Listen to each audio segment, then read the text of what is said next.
दोस्तों, जैसे कि आप सभी जानते हैं कि अजय देवगन की एक नई फिल्म आ रही है जिसका नाम है थैंक गॉड, और इसके 2 ट्रेलर रिलीज हो चुके हैं। उन दोनों ही ट्रेलर्स का मैं आज रिव्यू करूंगा। लेकिन अगर आपने अब तक चैनल सब्सक्राइब नहीं किया तो कर लो, और घंटी नहीं दबाई तो ज़रूर दबा दो।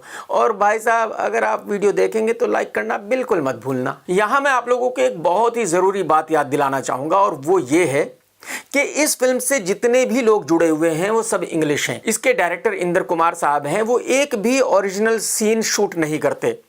वो कोई भी फिल्म जब बनाते हैं तो 3-4 बाहर की फिल्मों को मिक्स करके एक फिल्म बनाते हैं। अजय देवगन वो एक्टर है जिसने आज तक कभी भी किसी फिल्म की कहानी को इसलिए नहीं सुना कि वो अच्छी है कि बुरी है। अगर वो कहानी सुनते हैं 15, 20, 25 मिनट की तो सिर्फ नाम के लिए। और इस फिल्म की हीरोइन भी है रकुल प्रीत। अजय और रकुल इतनी सारी फिल्में साथ में कर चुके हैं कि अब जब अजय की फिल्म का नाम आता है तो सामने वाला फौरन ही कहता है कि हीरोइन तो रकुल प्रीत ही होगी। तो कहने का मतलब यह है कि रकुल अजय की एक तरह से परमानेंट हीरोइन है। तो जाहिर सी बात है वो तो ये कह ही नहीं सकती कि मुझे कहानी सुननी है। अजय जो उसको कह देता है वो फिल्म कर लेती है। इस फिल्म का दूसरा हीरो है सिद्धार्थ मल्होत्रा, और आज वो इस पोजीशन में नहीं है कि वो इंद्र कुमार से ये पूछे कि भाई कहानी क्या है, मेरा रोल क्या है। अगर उसको अजय देवगन के साथ फिल्म मिल गई है और इंद्र कुमार की फिल्म मिल गई है तो ये बड़ी बात है। फिल्म के दोनों ट्रेलर देखकर मैं ये कह सकता हूं कि इस कहानी को सीधे सीधे फिल्म में नहीं कहा गया होगा, लेकिन मैं यहां आपको कहानी को सीधे सीधे बताने की कोशिश करूंगा। और कहानी यह है कि सिद्धार्थ मल्होत्रा अपनी कार में चला जा रहा है और उसका एक्सीडेंट हो जाता है और एक तरह से वो कोमा में चला जाता है, यानी कि ना वो मरता है ना वो जिंदा है। अजय इस फिल्म में एक मॉडर्न चित्रगुप्त बने हैं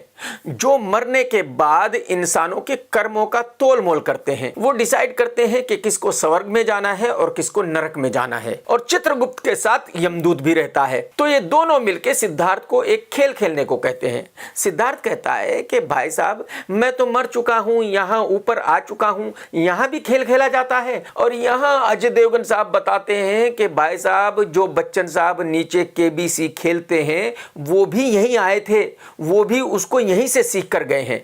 इसका मतलब अजय साहब ये कहना चाह रहे हैं कि कभी बच्चन साहब के साथ भी ऐसा हुआ था कि वो ना मरे थे ना जिंदा थे, और वो चित्रगुप्त के पास चले गए थे और वहां पे उनके साथ केबीसी खेला गया था। तो बच्चन साहब ने वहां से वापस आने के बाद उसी खेल को कॉपी करके केबीसी बना दिया है। कमाल करते हो अजय साहब, मतलब कोई तो तुक होना चाहिए भाई साहब। कहीं की कहीं भी पेल दोगे, मतलब जैसे मर्जी आए वैसे रायता फैला दोगे, ऐसा नहीं हो सकता ना भाई साहब। और यहाँ अजय साहब ने यह भी बताया है कि भाई साहब, ये अमेज़न प्राइम का टाइम है, अभी चित्रगुप्त भी सूट बूट में रहता है। अब अजय भाई को पैसे मिले हैं तो जाहिर सी बात है अमेज़न का एडवर्टाइजमेंट करना भी जरूरी है, और अजय भाई तो पैसों के लिए कुछ भी कर देते हैं। विमल भी बेच देते हैं, जुबा केसरी भी कर लेते हैं।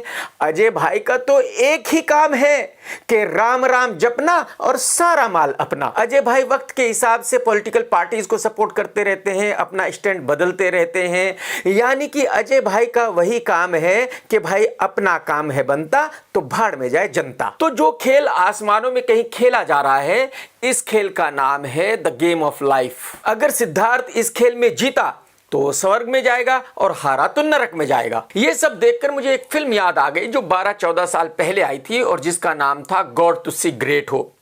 उसमें थे बच्चन साहब और प्रियंका चोपड़ा और सलमान खान साहब। मेरे ख्याल में ये कहानी और वो कहानी बहुत ही आसपास की कहानियां हैं। अब इस गेम को खेलते हुए अजय सिद्धार्थ से कहते हैं कि भाई तू अपनी बीवी से जलता है क्योंकि वो तुझसे ज्यादा कामयाब है।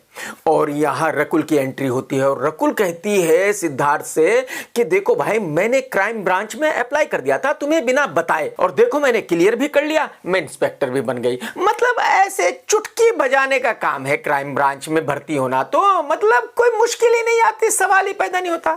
रकुल को ऐसा लगता है कि जैसे उनको अजय देवगन साहब की फिल्म मिल जाती है, बस ठीक वैसे ही क्राइम ब्रांच में इंस्पेक्टर बनना आसान है। अब मैं इससे ज्यादा क्या कहूं। इंद्र कुमार भाई, जब आप फिल्म बना रहे थे दोस्त, तो थोड़ा बहुत तो लॉजिक का ख्याल रख लिया होता, मतलब कहीं तो 5-10% लॉजिक अप्लाई कर ही लिया होता, या जरूरत ही नहीं थी। मतलब आपने ये मान लिया था कि भाई फिल्में बनाने में लॉजिक की कोई जरूरत नहीं है, जो मर्जी आए वो ठोक दो, जो मर्जी आए वो दिखा दो, और पब्लिक तो बेवकूफ है, वो अपने मेहनत के पैसों से टिकट खरीदेगी और फिल्म देखकर जाएगी ही जाएगी, है ना भाई साहब। अरे भाई साहब, गुरुजी वो जमाने लद गए, हवा हो गए। अब पब्लिक इतनी होशियार हो चुकी है भाई साहब कि अच्छी अच्छी फिल्में नहीं चल रही हैं। तो आपकी ये फिल्म आप खुद ही देखकर डिसाइड कर सकते हैं कि ये फिल्म चलेगी या नहीं चलेगी। और आगे की पूरी फिल्म में केबीसी की तरह खेल खेला जा रहा है।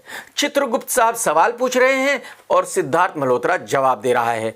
और फिर चित्रगुप्त का एक सवाल आता है कि भाई साहब, हर मर्द में बहुत ही ज्यादा वासना होती है, हर मर्द की तरह तुम में भी बहुत ज्यादा वासना है। देखो तुम अपनी हरकतें देखो, देखो तुम वासना से किस कदर भरे हुए हो। ये वासना तुम्हारी सबसे बड़ी कमजोरी है। लेकिन अजय भाई, आपको नहीं लगता कि आप भी इसी बीमारी के शिकार हो? आपकी भी यही वासना सबसे बड़ी कमजोरी है? नहीं, मैं तो ऐसे ही पूछ रहा था। अगर आप जवाब दे देते तो बड़ा अच्छा होता। और अजय भाई साहब गेम के बीच बीच में एक घटिया सा जोक सुनाते रहते हैं कि शोभा गाली सिर्फ लड़कों को क्यों देती है, क्योंकि गाली लड़कियों को शोभा नहीं देती। मतलब अजय भाई, इससे घटिया और कोई जोक मिला ही नहीं था आपको और डायरेक्टर को। भाई साहब, आपने जो ये रहता फैलाया है, आपने जो ये फिल्म बनाई है, ये एक कारनामा बना दिया है आप लोगों ने। आप यकीन करें, आप मेरी इस बात को ब्लैंक पेपर पर लिख कर रख लें कि ये आपके फिल्म बॉक्स ऑफिस पर पानी भी नहीं मांगेगी। इस फिल्म को डिसास्टर होने से खुद चित्रगुप्त और यमदूत भी नहीं बचा सकते। आपकी तो बात ही छोड़ दीजिए। टेक केयर दोस्तों, जय हिंद, वंदे मातरम। सत्यमेव जयते।